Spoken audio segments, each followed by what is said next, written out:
Salut! Aujourd'hui, je te livre mon point de vue sur le film Joker, réalisé par Todd Phillips. Sorti en 2019, ce film a été un grand succès commercial et a bénéficié de nombreux éloges de la part des critiques. Par ailleurs, il a reçu le Lion d'Or à la Mostra de Venise la même année et l'acteur Joaquin Phoenix a reçu de nombreux prix pour sa prestation. La question à laquelle je voudrais répondre dans cette vidéo est: fallait-il vraiment acclamer Joker?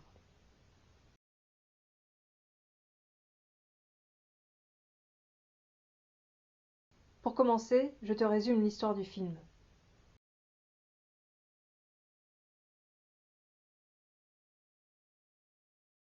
L'histoire se déroule à Gotham City dans les années 80.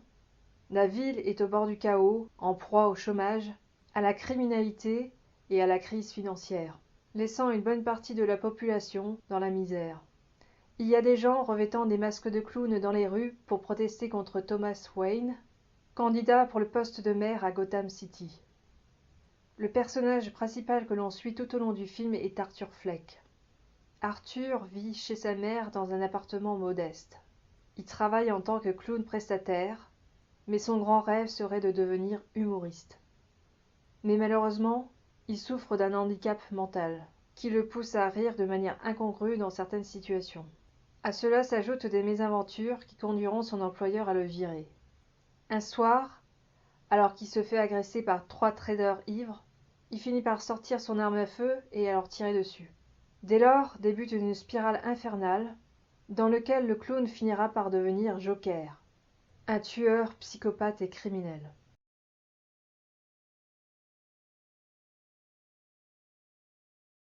Je n'ai jamais été fan des super-héros comme Batman, alors un film qui porte sur une figure d'anti-héros comme Joker, je me disais pourquoi pas. Je trouvais que le synopsis du film s'annonçait d'emblée intéressant, et puis beaucoup de personnalités du monde du cinéma en disaient du bien. Malheureusement, j'ai été quelque peu déçue par le film. J'estime avoir été victime de l'immense promotion qui a été faite autour du film. Comme toi peut-être, je me suis fait avoir par ces promesses.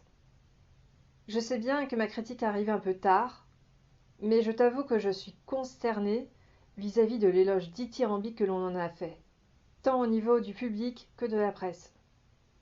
Je crois que le film a suscité un engouement démesuré chez certains, et peut-être que la distance critique manque.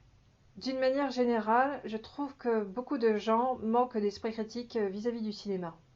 Étant donné qu'il y aura une suite au film, je voulais en profiter pour t'éclairer sur les raisons pour lesquelles je n'ai pas adhéré au film.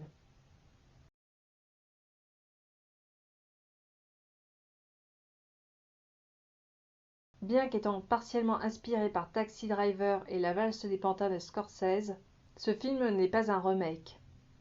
Le réalisateur se contente juste de reprendre certains éléments de scénario, certaines scènes de ses films, et de recréer la même atmosphère que Taxi Driver au niveau de l'éclairage.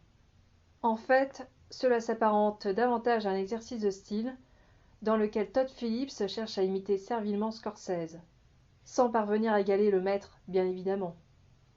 Je ne comprends pas que Warner Bros ait pu choisir un tel réalisateur pour réaliser un film qui porte sur le sujet de la folie. Very Bad Trip était une comédie qui était plutôt médiocre.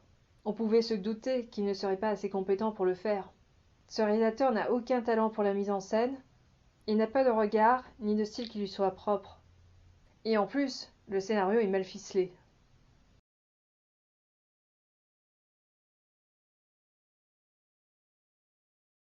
Le seul mérite que l'on peut accorder à Todd Phillips, c'est d'avoir créé la dernière grande mythologie du cinéma. Là où ça m'inquiète, c'est quand on considère Joker comme un film d'auteur. Ce film ne peut pas prétendre apporter une quelconque innovation au cinéma d'auteur. À croire que le cinéma est tombé bien bas et qu'il n'y a plus grand-chose d'intéressant au cinéma.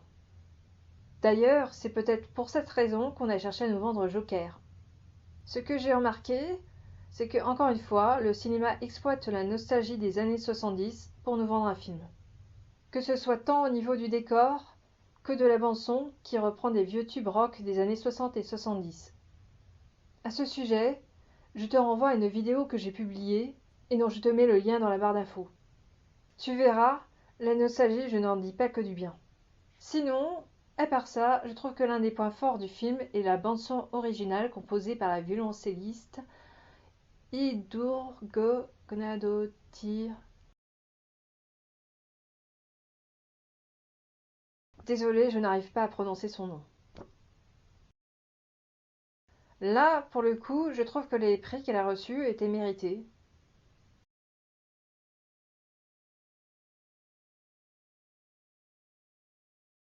Je trouve que le personnage du film n'est pas crédible. Il nous paraît trop humain et vulnérable pour être un psychopathe. Rien à voir avec Anton Chigurh du film No Country for Old Men des frères Coen.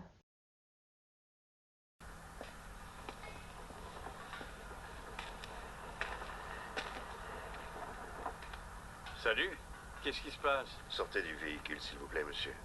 C'est quoi ça? Je vous ai demandé de descendre.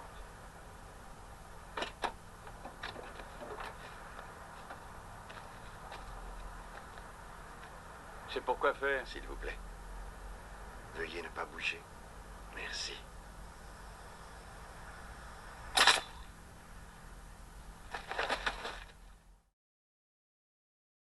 Vraiment, ce personnage qui a été interprété par Javier Bardem est le psychopathe le plus réaliste de l'histoire du cinéma.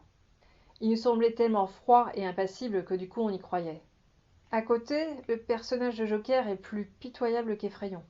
Il est beaucoup moins machiavélique et malin que le traditionnel Joker des dessins animés. Il nous est plutôt dépeint comme un pauvre type souffrant d'un handicap mental et à qui n'arrivent que des malheurs. Par ailleurs, le film n'est pas si violent que ça dans le fond. Du sang sur les murs, on en a déjà vu. Le cinéma américain nous a déjà montré bien pire. Le personnage principal ne suscite chez le spectateur aucune surprise, aucune peur, aucune angoisse. Je trouve que ce film est faussement subversif. Joker n'incarne absolument pas une figure de rebelle qui décide de lutter contre le système.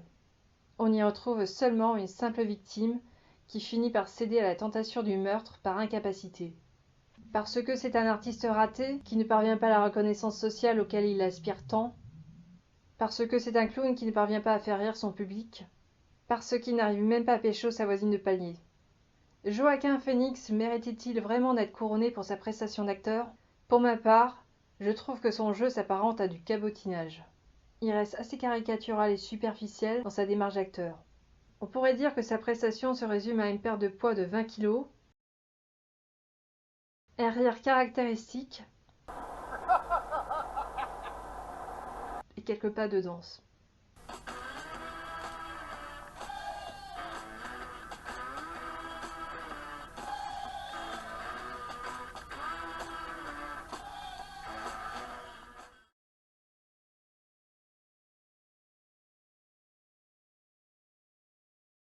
À la fin, il y a la métaphore de l'escalier dans laquelle Joker descend les marches en dansant, montrant par là qu'il s'en fiche de l'ascension sociale et de l'élite, et préfigurant alors sa descente aux enfers. Le film revêt des allures de fausse tragédie, et ne parvient pas à nous émouvoir. La première raison à cela est que le réalisateur cherche à nous faire croire que son personnage évolue tout au long du film. Mais cette transformation de pauvre homme malheureux en dangereux psychopathe est invraisemblable, comme je te l'ai déjà dit auparavant. L'autre raison est que le réalisateur s'inscrit dans une démarche dans laquelle en fait il cherche à expliquer et à démontrer plutôt qu'à toucher et à émouvoir. En définitive, j'ai trouvé que le film était ennuyeux. Il s'apparente bien plus à un épisode de série télé qu'à un véritable film de cinéma.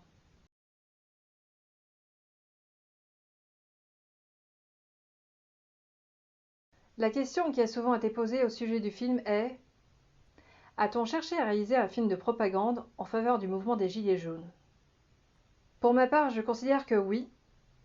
Joker est devenu une véritable figure iconique de ce mouvement. Il suffit de regarder les manifestants sur les images pour s'en rendre compte. Par ailleurs, on retrouve une référence au film Les temps modernes de Charlie Chaplin dans la scène du cinéma à la fin. Ce film visait à dénoncer l'aliénation de l'homme par le système capitaliste. Donc pour moi, c'est une allusion évidente aux Gilets jaunes. Joker est un film à thèse qui a suscité de nombreuses interprétations de la part du public, qui tente de comprendre le message du réalisateur. Ce film prétend nous expliquer quelles sont les véritables raisons de la violence dans notre société, comment on en est arrivé là, et quelles sont les raisons qui poussent Joker à commettre des crimes. Le réalisateur chercherait à nous démontrer qu'on n'est pas violent, mais qu'on le devient. Et que toute la faute en revient à l'élite politique et médiatique qui dénigre et réprime le peuple. Ou encore, qui ne se préoccupe pas assez des exclus et des marginaux de la société. Je ne peux que souligner la grande naïveté des propos contenus dans ce film. Mais bon, l'objectif de ma vidéo n'était pas de porter un jugement sur le mouvement des Gilets jaunes, mais de te donner un avis objectif sur un film. D'une manière générale, je pense que l'art ne devrait pas se mêler à des préoccupations d'ordre politique. Ce n'est pas son rôle dans la société. L'art et la politique, c'est deux mondes qui n'ont rien à faire ensemble. N'hésite pas à donner ton avis dans les commentaires. Si tu as aimé cette vidéo, n'hésite pas à la liker et abonne-toi à ma chaîne. Je te dis à bientôt pour une nouvelle vidéo.